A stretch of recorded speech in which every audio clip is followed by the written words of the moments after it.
किस तरह से डेटा लोडर का यूज़ करते हुए आप data insert, data update, data upsert, delete और एक्सपोर्ट कर सकते हैं।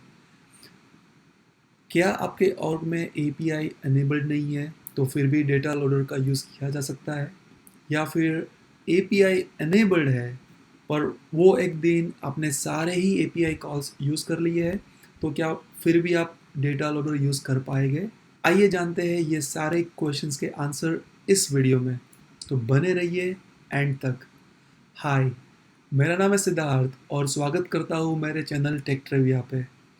अगर आपने अभी तक डेटा मैनेजमेंट पार्ट 1 वाले वीडियो को नहीं देखा है, जिसमें हमने सारे बिल्ट इन टूल्स को डिस्कस किया था, जाना था कि उनका यूज़ कैसे कर सकते हैं, तो मैं उस वीडियो के लिंक आई बटन में प्रोवाइड कर दूंगा, तो कृपया उसे ज़रूर से देखें। इस वीडियो में मेनली हम सीखेंगे डेटा लोडर, जो कि एक एक्सटर्नल टूल है। आपको इंस्टॉल करना पड़ेगा अपने लैपटॉप या डेस्कटॉप पे। इस टूल को आप इंस्टॉल कर सकते हैं आपके सेल्सफोर्स ऑर्ग के सेटअप मेन्यू से। मैं इसके इंस्टॉलेशन स्टेप के लिंक इस वीडियो के डिस्क्रिप्शन में भी प्रोवाइड कर दूंगा। तो कृपया इस वीडियो को आगे देखने से पहले अभी पॉज करें और डेटा लोडर को इंस्टॉल करें अपने कंप्यूटर में, ताकि आप वो सारे प्रैक्टिकल स्टेप्स जो मैं इस वीडियो में दिखाने जा रहा हूँ आप फॉलो कर सकें। तो ये टूल को डाउनलोड करने के बाद आपको एक शॉर्टकट मिल जाएगा डेस्कटॉप पे। इस पर डबल क्लिक कीजिए तो एक पॉपअप विंडो ओपन हो जाएगा इस तरह का, जिसमें आप insert, update, upsert, delete, export, export all options देखेंगे। मुझे लगता है कि मुझे इंसर्ट, अपडेट और डिलीट ऑप्शंस समझाने की ज़रूरत नहीं है, पर चलिए समझते हैं एक्सपोर्ट और एक्सपोर्ट ऑल को। तो जब भी आप कोई रिकॉर्ड डिलीट करते हैं सेल्सफोर्स में, तो वो रिसाइकल बिन में अगले 15 डेज़ के लिए रहता है।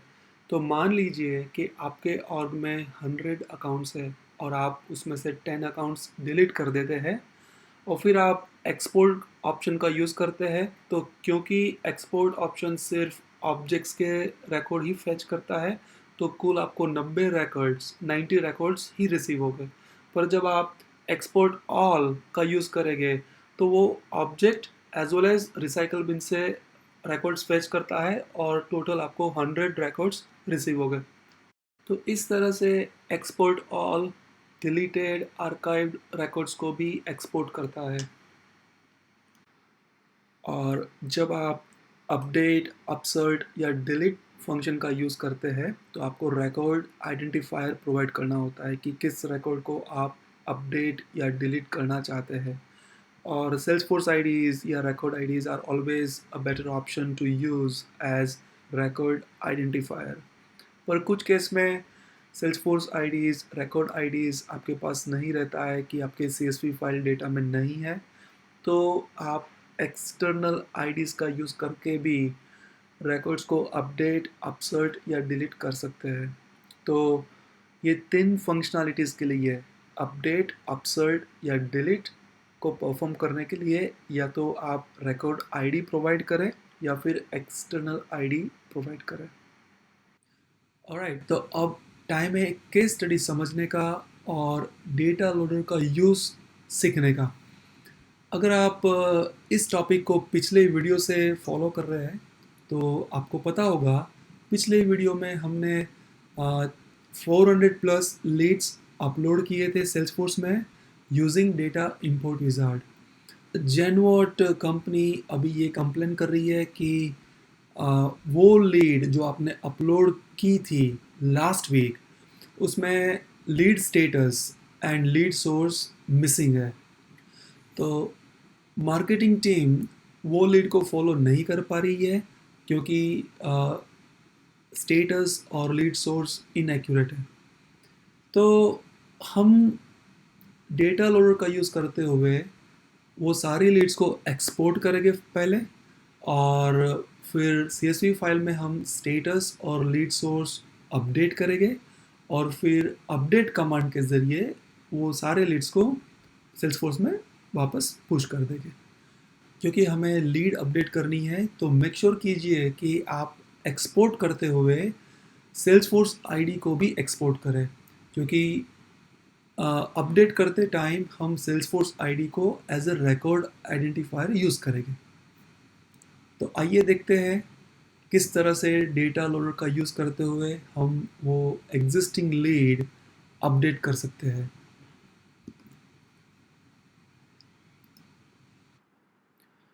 तो सबसे पहले हम वो सारे लीड्स जो हमने लास्ट वीडियो में अपलोड किए थे वो डेटा को एक्सपोर्ट करेंगे डेटा लोडर के ज़रिए।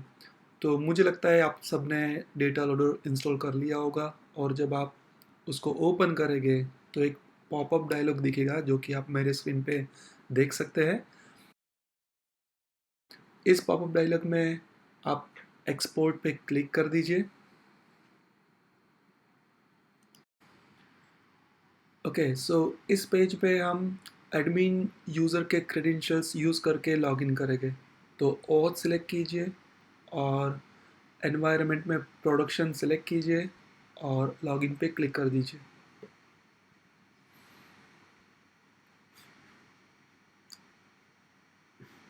इस पेज पे आप एडमिन यूज़र का यूज़र नेम और पासवर्ड टाइप कीजिए, लॉगिन पे क्लिक कीजिए। आपको शायद एक्टिवेशन कोड भी यूज़ करना होगा, तो आपके रजिस्टर्ड ईमेल या रजिस्टर्ड मोबाइल पे 6 डिजिट्स का एक कोड आया रहेगा जिसको आप टाइप करें और वेरीफाई पे क्लिक कर दीजिए। और इस प्रॉम्प्ट मैसेज पे अलाउ कर दीजिए ताकि डेटा लोडर आपके और का डेटा एक्सेस कर पाए। तो लॉगिन सक्सेसफुल होने के बाद नेक्स्ट बटन इनेबल हो जाएगा।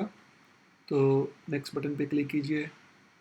स्टेप 2 में लीड ऑब्जेक्ट को सिलेक्ट कीजिए और ब्राउज पे क्लिक करके आप पाथ सिलेक्ट कर सकते हैं जिस लोकेशन पे आपको ये एक्सट्रैक्टेड डेटा CSV फाइल को सेव करना है। तो मैं सजेस्ट करूँगा कि एक डेटा मैनेजमेंट फोल्डर बना लीजिए अपने डेस्कटॉप पे और उसे इस पाथ में पॉइंट आउट कर दीजिए। और इस फाइल का नाम हम रखेंगे leads underscore extract dot CSV। Save पे क्लिक कर दीजिए और नेक्स्ट पे क्लिक कर दीजिए। स्टेप 3 में हम वो सारे फील्ड्स को सिलेक्ट करेंगे जो हमें एक्सपोर्ट करने हैं। तो mainly lead status, industry and lead source. और क्योंकि हमें बाद में ये सारे लीड्स को अपडेट करना है तो हमें रिकॉर्ड आईडी की भी ज़रूरत होगी। तो आप आईडी को भी सेलेक्ट कर दीजिए। तो ये कुछ स्क्रॉल बार है, आप ये स्क्रॉल अप और डाउन करके ये सारे फील्ड्स को सिलेक्ट कर सकते हैं। ID, lead source, lead status and industry.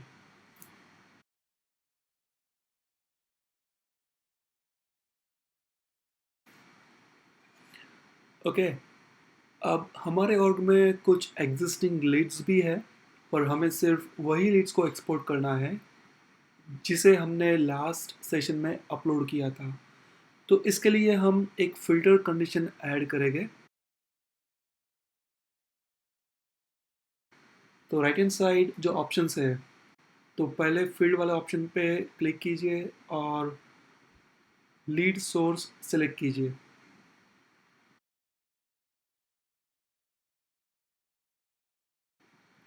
Operation पे क्लिक कीजिए और इक्वल सेलेक्ट कीजिए और लास्ट फील्ड जो है उसे ब्लैंक छोड़ दीजिए।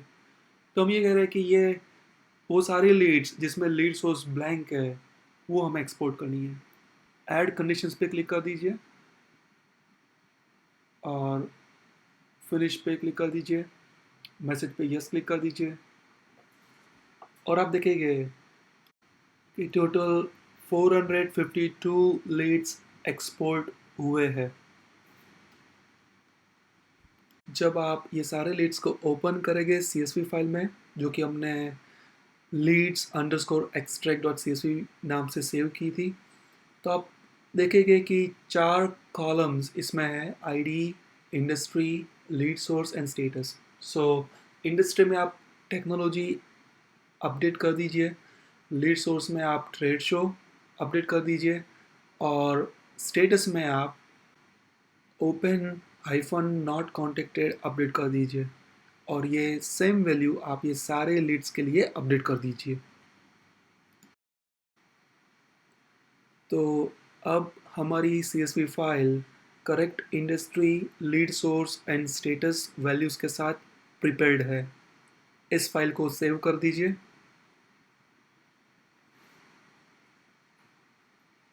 और हम अभी डेटा लोडर में अपडेट कमांड का यूज़ करके ये सारे रिकॉर्ड्स को अपडेट करेंगे। तो डेटा लोडर ओपन कीजिए, अपडेट पे क्लिक कीजिए, स्टेप 2 में लीड्स को सिलेक्ट कीजिए, ब्राउज पे क्लिक कीजिए और leads underscore extract dot CSV file को सिलेक्ट कीजिए जो कि डेटा मैनेजमेंट फोल्डर में सेव है। ओपन पे क्लिक कर दीजिए और नेक्स्ट पे क्लिक कर दीजिए। इस मैसेज पे ओके पे क्लिक कर दीजिए और स्टेप 3 जो कि फील्ड मैपिंग का है, तो क्रिएट और एडिट मैप पे क्लिक कीजिए और क्योंकि हमारे सारे फील्ड्स CSV फाइल के कॉलम हेडर से मैच है तो सिंपली ऑटो मैच पे क्लिक कर दीजिए, ओके कर दीजिए और नेक्स्ट पे क्लिक कर दीजिए। डायरेक्टरी में आपको लॉग्स कहाँ सेव करने हैं इसका पाथ दे सकते हैं। तो ब्राउज पे क्लिक करके डेटा मैनेजमेंट फोल्डर के अंदर एक लॉग्स फोल्डर क्रिएट कीजिए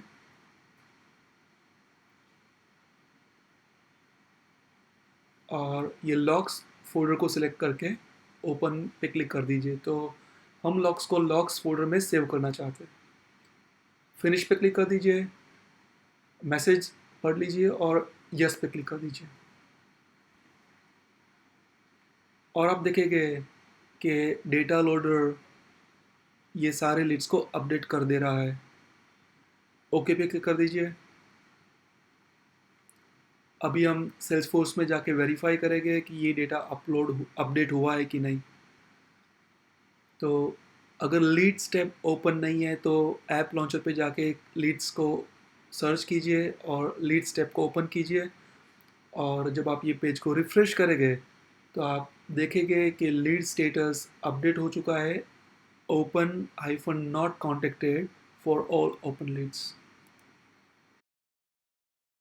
और इसमें से आप किसी भी रिकॉर्ड को ओपन कीजिए और डिटेल्स पे क्लिक कीजिए तो आप देखेंगे कि ये रिकॉर्ड में इंडस्ट्री और लीड सोर्स फील्ड्स भी अपडेट हो चुके हैं।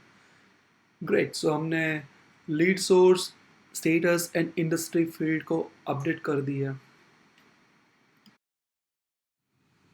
जेनवॉट अपना डेटा एक लीगेसी सिस्टम से सेल्सफोर्स में माइग्रेट करना चाहती है और ये माइग्रेशन के दौरान जेनवॉट चाहती है कि आप डुप्लीकेट डेटा क्रिएट ना करें और जब आप चाइल्ड रिकॉर्ड्स को अपलोड करें तो मेक श्योर कीजिए कि वो पेरेंट रिकॉर्ड्स से लिंक हो जाए, जिस तरह से पेरेंट चाइल्ड रिलेशनशिप उनके लेगेसी सिस्टम में है। तो मेनली 2 ऑब्जेक्ट्स का डेटा जो हमें यूज़ करना है, अकाउंट्स और कॉन्टैक्ट्स। तो जब आप कॉन्टैक्ट को अपलोड करेंगे तो इंश्योर करना है कि वो कॉन्टैक्ट उनके पेरेंट अकाउंट से लिंक हो जाए, जिस तरह से वो लीगल सिस्टम में लिंक है। तो आप जब ये डेटा रिव्यू करते हैं CSV फाइल में तो आप जानेंगे कि ये डेटा में आपको सेल्सफोर्स आईडी नहीं मिलेगा क्योंकि ये डेटा सेल्सफोर्स में एग्जिस्ट नहीं कर रहा है। तो आप एक्सटर्नल आईडी फीचर का यूज़ करते हुए डेटा डीडुप्लीकेशन कर सकते हैं और आप चाइल्ड पेरेंट रिलेशनशिप भी इस्टेब्लिश कर सकते हैं। तो आइए लॉग इन करते हैं सेल्सफोर्स में, क्रिएट करते हैं एक्सटर्नल आईडी फील्ड्स और यूज़ करते हैं डेटा लोडर के अपसर्ट कमांड के साथ। तो इस एक्सरसाइज के लिए हमें दो कस्टम फील्ड्स क्रिएट करने होंगे, एक अकाउंट ऑब्जेक्ट पे और दूसरा कॉन्टैक्ट ऑब्जेक्ट पे। तो सबसे पहले हम अकाउंट ऑब्जेक्ट पे फील्ड क्रिएट करते हैं।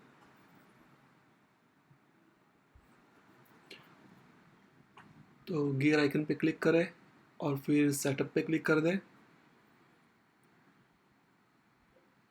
और सेलेक्ट कीजिए ऑब्जेक्ट मैनेजर। अकाउंट पे क्लिक कीजिए और left hand side fields and relationships option पे क्लिक कीजिए। राइट हैंड साइड पे न्यू बटन पे क्लिक कर दीजिए। डेटा टाइप नंबर ऑप्शन को सिलेक्ट कीजिए और नेक्स्ट पे क्लिक कर दीजिए। Field label mainframe ID,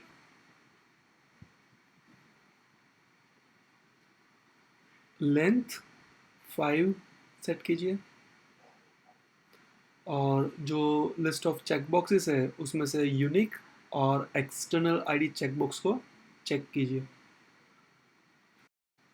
क्योंकि इस फील्ड को हम एक्सटर्नल आईडी सेट कर रहे हैं तो हमें ये इंश्योर करना रहेगा कि कोई भी दो रिकॉर्ड्स में सेम वैल्यू नहीं रहनी चाहिए और यही वजह है कि हम इस फील्ड को यूनिक भी सेट कर दे रहे हैं।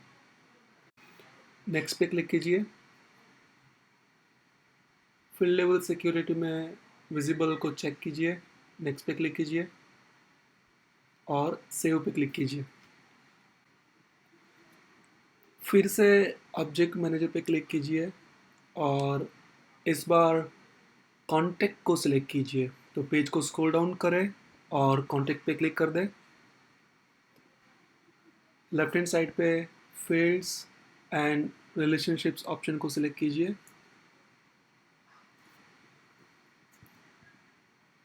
और राइट हैंड साइड में न्यू बटन पर क्लिक कीजिए। डेटा टाइप में नंबर सिलेक्ट करना है और नेक्स्ट को क्लिक करना है। Field label mainframe ID दे दीजिए।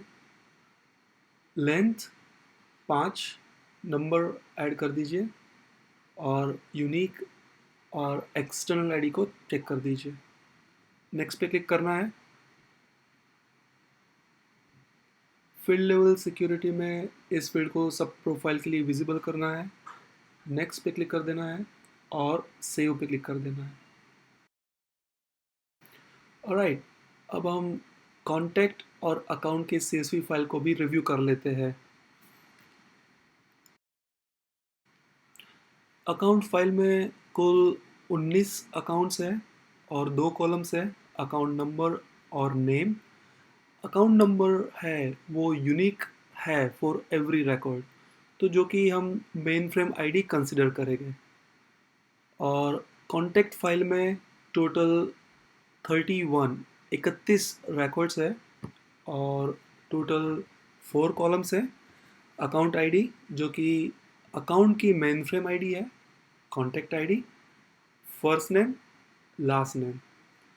तो जब हम कॉन्टेक्ट्स को इंसर्ट करेंगे तो हमें ये इंश्योर करना है कि अगर कोई कॉन्टैक्ट एग्जिस्ट है विथ कॉन्टैक्ट आईडी तो वो रिकॉर्ड को हम अपडेट करेंगे और अकाउंट आईडी को हम एग्जिस्टिंग अकाउंट रिकॉर्ड्स के मेन फ्रेम आईडी के साथ मैच करेंगे और कॉन्टैक्ट पे वो अकाउंट की रिलेशनशिप सेट करेंगे। तो आइए लॉगिन करते हैं डेटा लोडर में और ये प्रोसेस को स्टार्ट करते हैं। डेटा लोडर में अपसर्ट पे क्लिक करना है और इस पेज पे अकाउंट ऑब्जेक्ट को सिलेक्ट करना है। हम पेरेंट ऑब्जेक्ट्स का डेटा पहले इंसर्ट करेंगे ताकि जब हम चाइल्ड रिकॉर्ड्स इंसर्ट करें तब हम उन चाइल्ड पे पेरेंट आईडी सेट कर पाए। ब्राउज पे क्लिक करना है और accounts.csv फाइल को चूज करना है फ्रॉम डेटा मैनेजमेंट फोल्डर।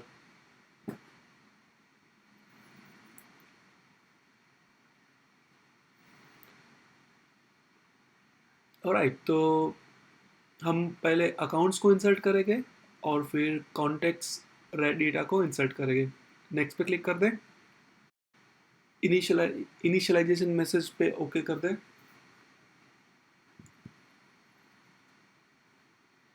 और स्टेप नंबर 2A में हम मेन फ्रेम आईडी चूज़ करेंगे।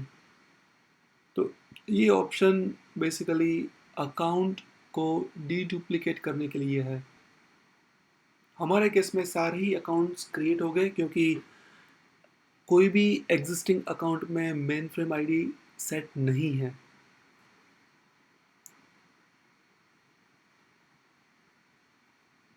नेक्स्ट पे क्लिक कर देना है। और स्टेप नंबर 2B, ये पेज पे हम जो रिलेशनशिप है अकाउंट ऑब्जेक्ट पे उसे सेट कर सकते हैं, बट ये सारे फील्ड्स में हम नॉट सिलेक्टेड ही सेट करेंगे।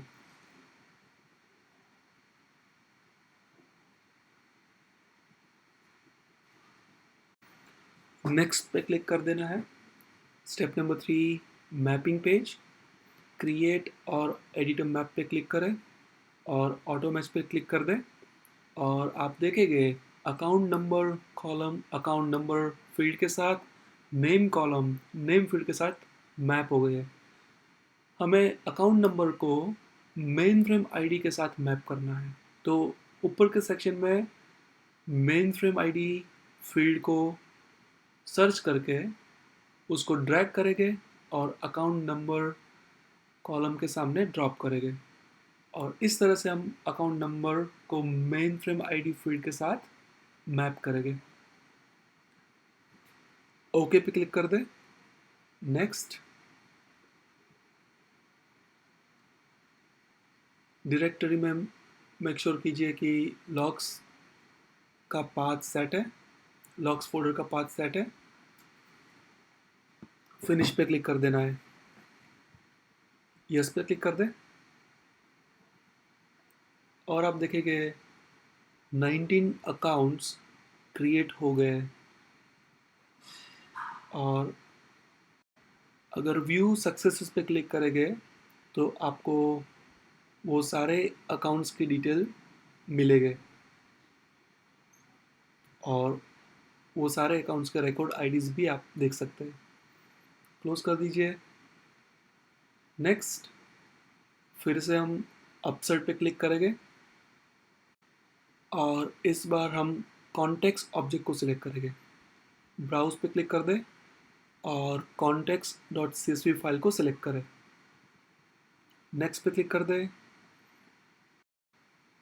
इनिशियलाइजेशन मैसेज पे ओके पे क्लिक कर दीजिए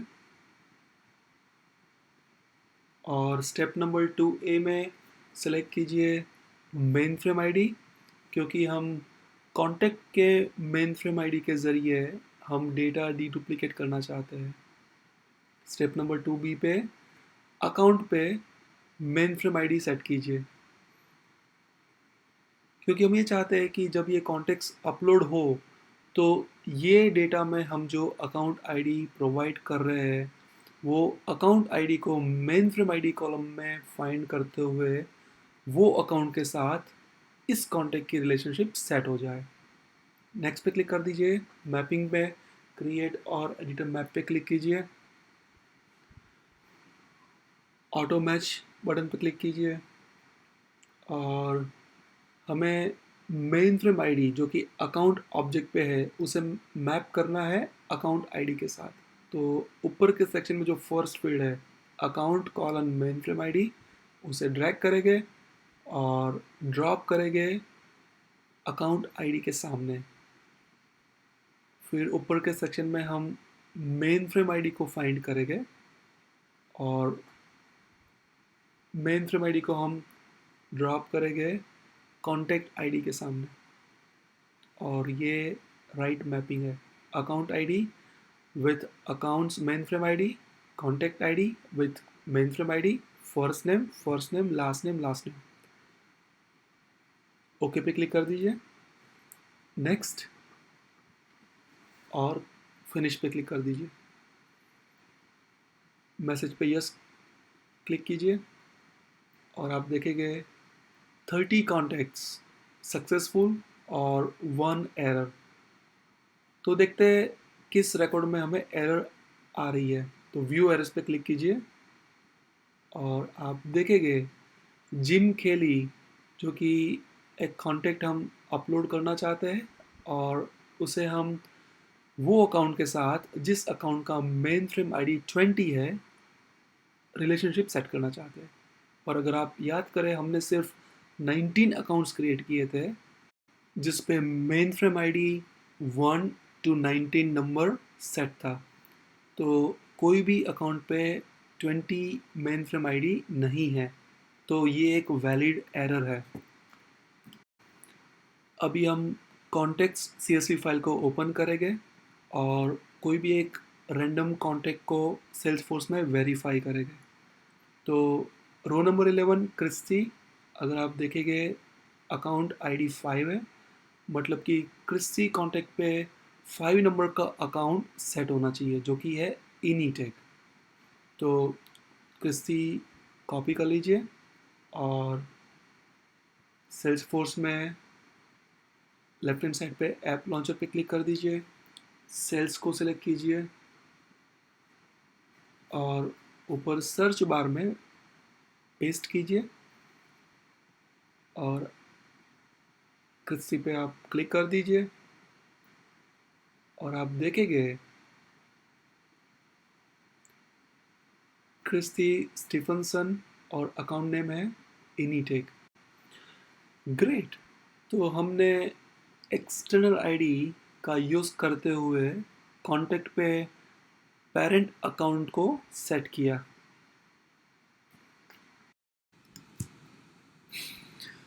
ऑलराइट, तो आज के इस वीडियो में हमने डेटा एक्सपोर्ट, डेटा अपडेट और डेटा अपसर्ट कैसे किया जाता है देखा डेटा लोडर के ज़रिए। तो मैं आशा करता हूँ कि आपको ये वीडियो अच्छा लगा होगा और ये दोनों ही पार्ट्स में, डेटा मैनेजमेंट पार्ट 1 और पार्ट 2 वीडियोस में आपने सीखा होगा कि किस तरह से डेटा को सेल्सफोर्स में मैनेज किया जाता है। कृपया इस वीडियो को अधिक से अधिक लाइक कीजिए और शेयर कीजिए।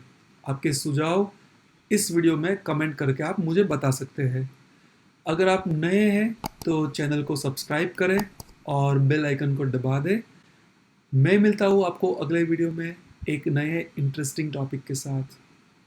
Happy learning.